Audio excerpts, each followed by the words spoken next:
anyone thinking that the relationship between the North and the West with Serbia perhaps has poor knowledge of history. There have never been a time in the history of Nigeria where the the conflict of interest between the North and the West, of course, will be severe to the point that they don't know how to go about it, how to reconcile their differences in order to protect their political interests. It is just about conflict of interest. So whatever is happening in Tinubu's administration is just purely conflict of interest. And when it matters most, they know how to sort themselves out. So anyone thinking that the relationship between the North and the West with Serbia, of course, that person is making a very big uh, political miscalculations, because the North and the West understood for a very long time that they have to be in this symbiotic relationship, mutual relationship, in order to continue to protect their interests within the Nigerian configuration. So whatever is happening now, it's just for a moment. So nobody should trust the North and the West, because they are just like husband and wife. When, of course, you dabble into their case or issues, they will use you to settle at the middle of the night, and you will get stranded. For those who thought that the 50 or 5 decades of this relationship between the North and the West with Serbia, you are a big joker. I tell you, for the very reason that I understood and underscore what has played out in history.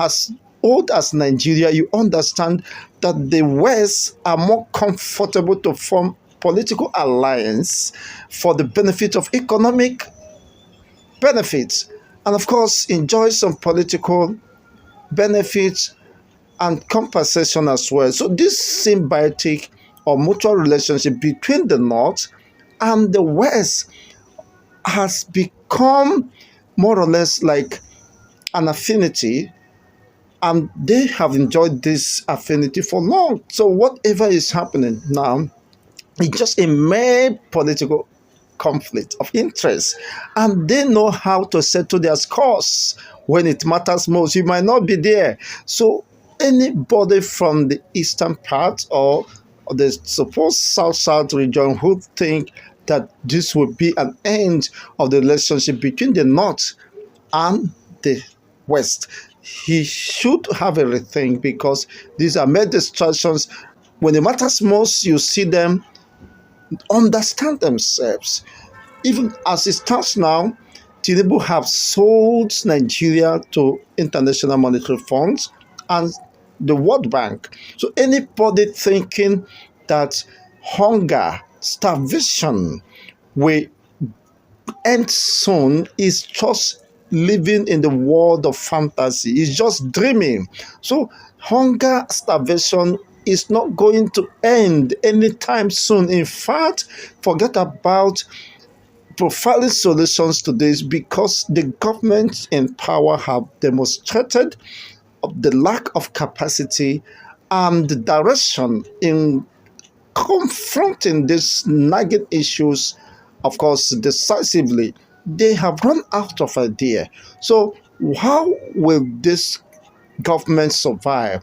Of course, on the basis of propaganda, which has been sustained over the years. This is a government of propaganda, and they know how to play their card well, even if it means expanding Nigeria and the resources of Nigeria to protect their political interests and to compensate the aggrieved cabals within the northern hemisphere in order to maintain this mutual relationship between the North and the West. Tinubu is ready to sacrifice Nigeria in order to protect this relationship, because he has benefited so much from this relationship, and for him to remain relevant within the political landscape in Nigeria, he must form an alliance with the North. And he treasures that alliance so much that he could even betray the interests of the entire southern people just to protect that particular relationship which he has benefited from going forward. And of course, as 2027 is building up, if there is anything that makes Nigeria survive beyond his first tenure, he will do everything possible to protect that relationship. He might go off his way. He might convenient himself or condition himself to whatever terms or conditions that may be or template that may be rolled out by the northern cabals who are also interested in the corridor of power.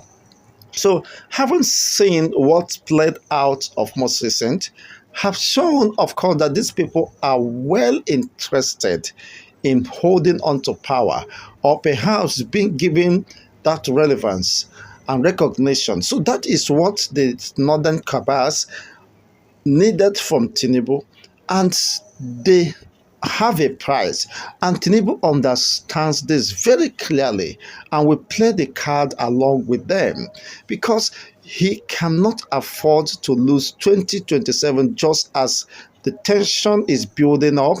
And of course, some aggrieved northern politicians or cabals are building front line, of course, new frontiers or new lines of support. But at the end of the day, they will rather choose Tinubu than having anything to do with anyone from the southeast because they never trusted the southeastern people, not even the south, because they knew that their interests could be strongly, of course, destroyed if they gamble with that. So they would prefer the Tinubu who has the same religious affiliations with them, yes, than a southerner or southeastern people or person who does not share the same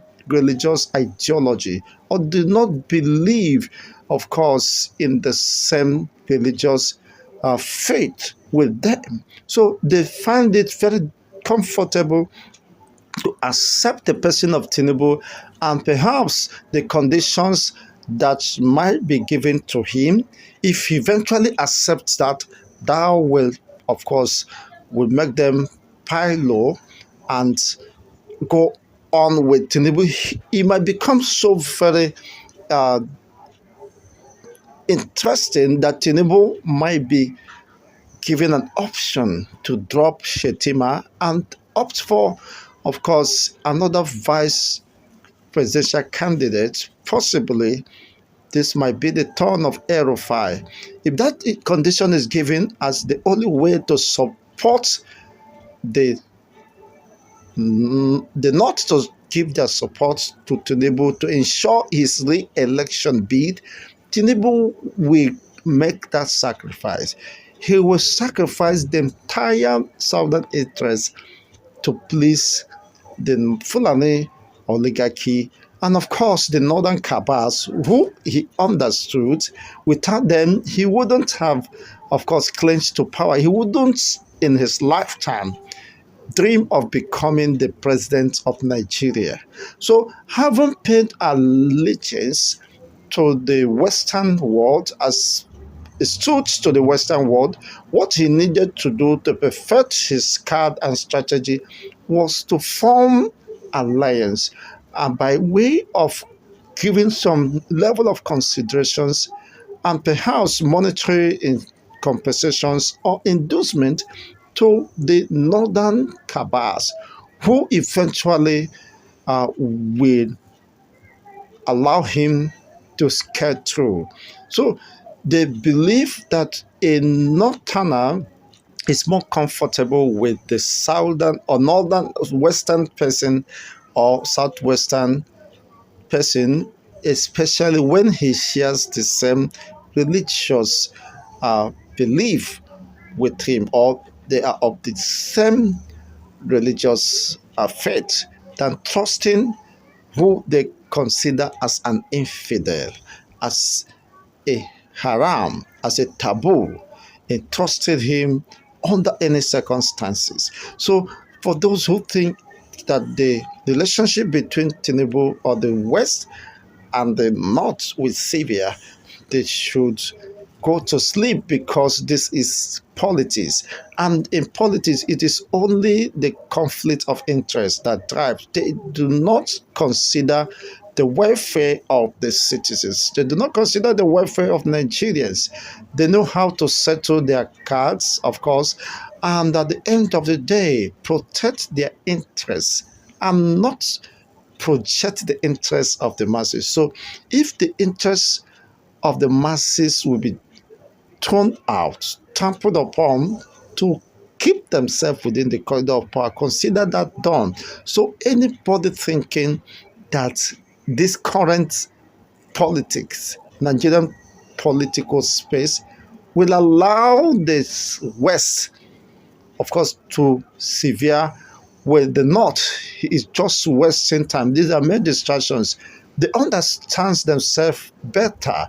They have so much, of course, alliance they have built out over the years. They understood what to press at any given time to pacify, of course, the other region.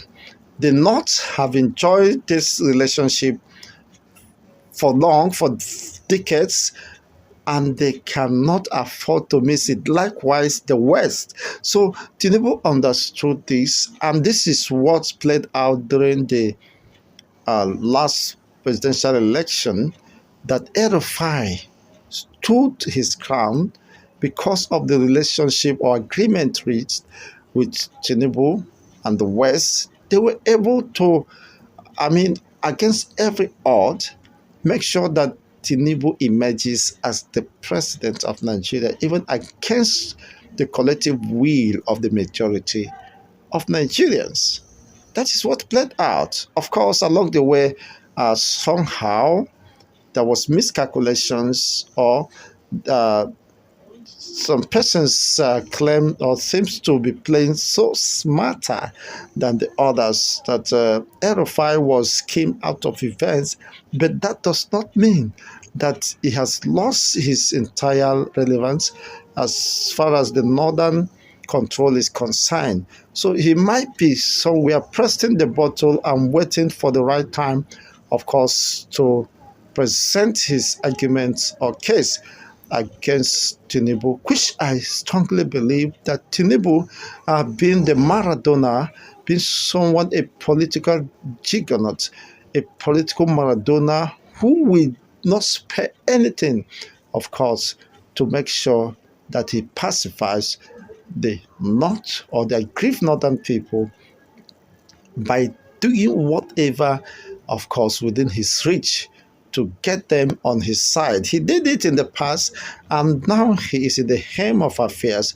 He could deploy all the strategies and instruments of the state to ensure that the North stands with him, even if it means going against the wishes of the ordinary masses who have been subjected, who are suffering, who are dying of hunger, who have been impoverished by this uh, anti-people's policies and all that. They don't care about that.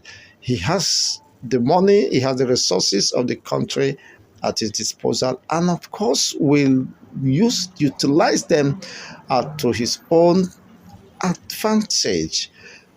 He will can throw billions of naira.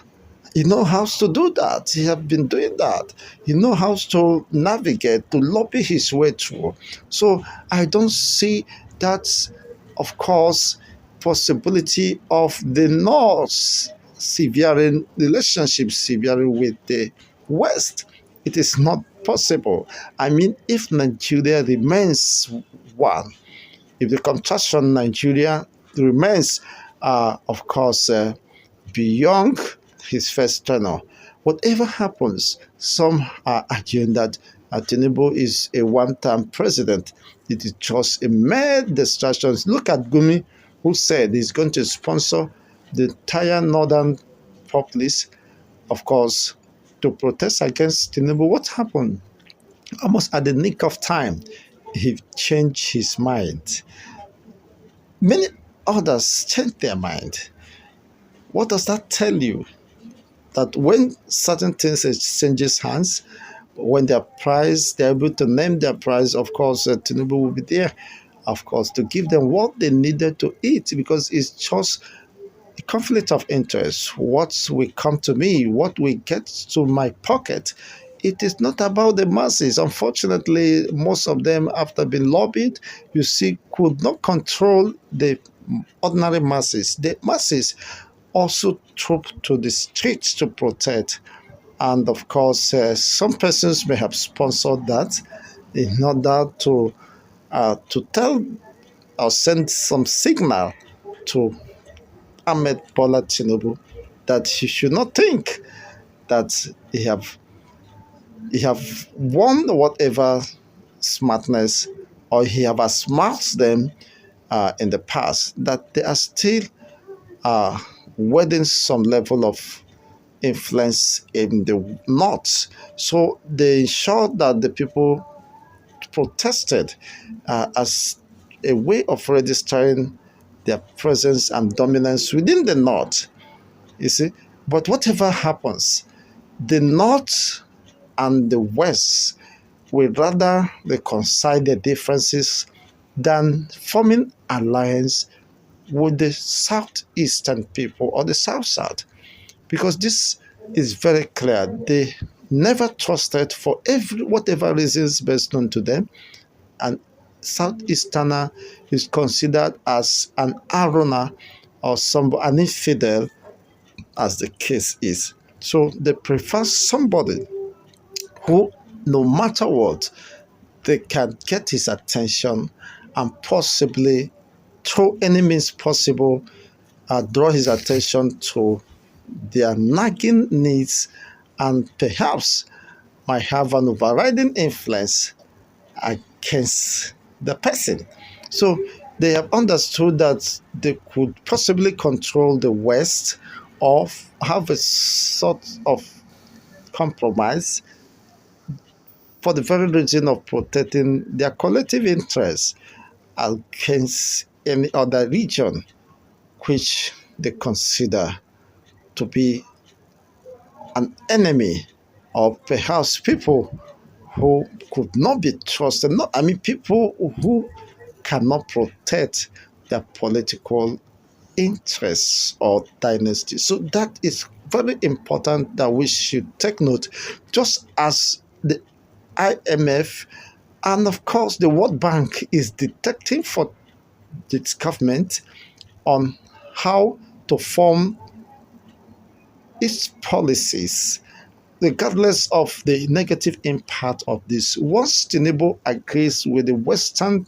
influence, of course, he understood that his political dynasty could be preserved.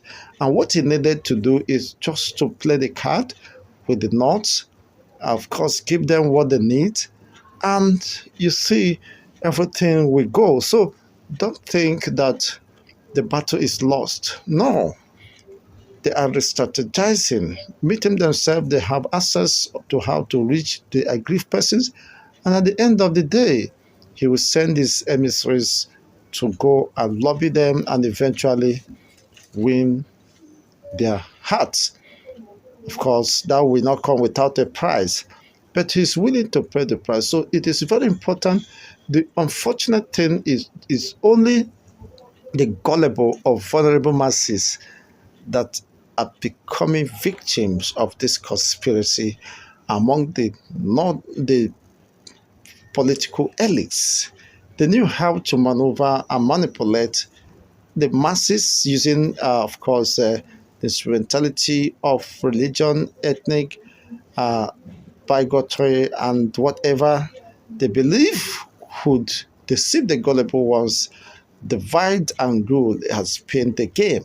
So they will still play it, and at the end of the day, nothing happens if Nigeria remains as one. So it's a conditional clause. If Nigeria remains one, the North and the West will not sever their relationship, because it is very strategic and very important for them to remain within the corridor of power and, of course, control or have a share of the economic dividends of values within the Nigerian state. This is very important that we take note of this and don't allow the emotions, of course, that is expressing now to have a grip of us, or have a misinterpretation of what is happening. There is nothing, no fight between them. It's just the fight of interest.